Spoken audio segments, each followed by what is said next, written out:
কাঁঠাল দিয়ে তো কত রেসিপি হয়। তো আজকে কাঁঠাল আর মুরগির মাংসের যে রেসিপিটা নিয়ে আসছি, এটা কিন্তু অসাধারণ একটি রেসিপি। তো বাসায় যারা কাঁঠাল পছন্দ না করেন তারা কিন্তু এই রেসিপিটা ফলো করে দেখতে পারেন, অবশ্যই আশা করি ভালো লাগবে।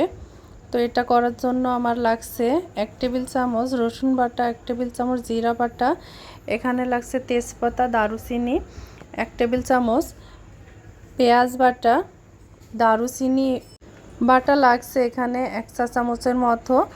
এখানে নিয়েছি গোলমরিচ এবং লবঙ্গ বাটা 1 চা চামচ।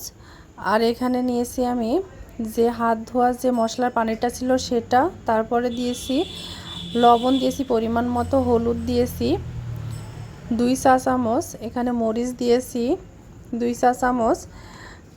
আর এখানে ব্যবহার করেছি একটু ধনিয়ার গুঁড়া 2 চা চামচের মতো।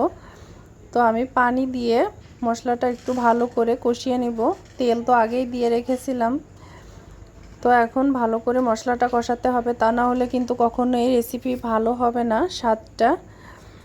তো এখন আমি মুরগির মাংস কেটে ধুয়ে রেখেছিলাম, সেটা আমি এখন এই কষানো মশলার ভিতরে দিয়ে দিলাম।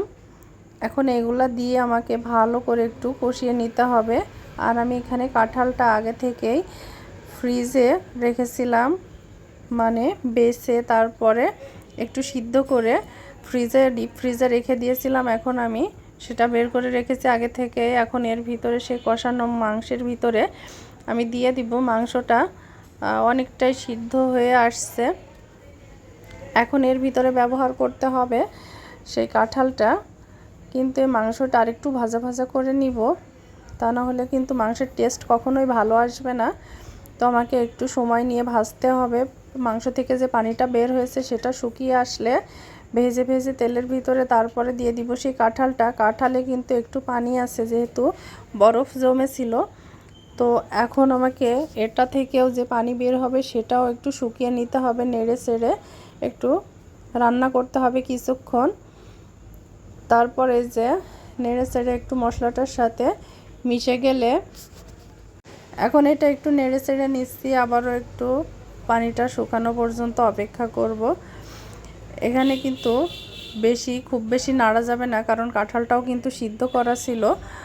তো যাই হোক, একটু আলতো হাতে নেড়ে নেড়ে মিশিয়ে দিতে হবে মাংসের সাথে, মশলার সাথে কাঁঠালটা। তারপরে দিয়ে দিব পরিমাণ মতো পানি। এখানে পানিটা কিন্তু পরিমাণ মতো দেখে বুঝে দিতে হবে, কারণ দুইটাই সিদ্ধ হয়ে আসছে। কতটুকু পরিমাণ ঝোল রাখবো তরকারিতে সেই হিসেব করে আমাকে পানিটা দিতে হবে। তো একটু জাল হবে, তারপরে একটু পানি শুকাইলে আমি এখানে এই যে চুলাটা বন্ধ করে দিয়েছি। দেখুন এত সুন্দর একটা কালার আসছে, আর টেস্টও মাশাআল্লাহ অনেক সুন্দর, দেখে খেতে ইচ্ছে করছে।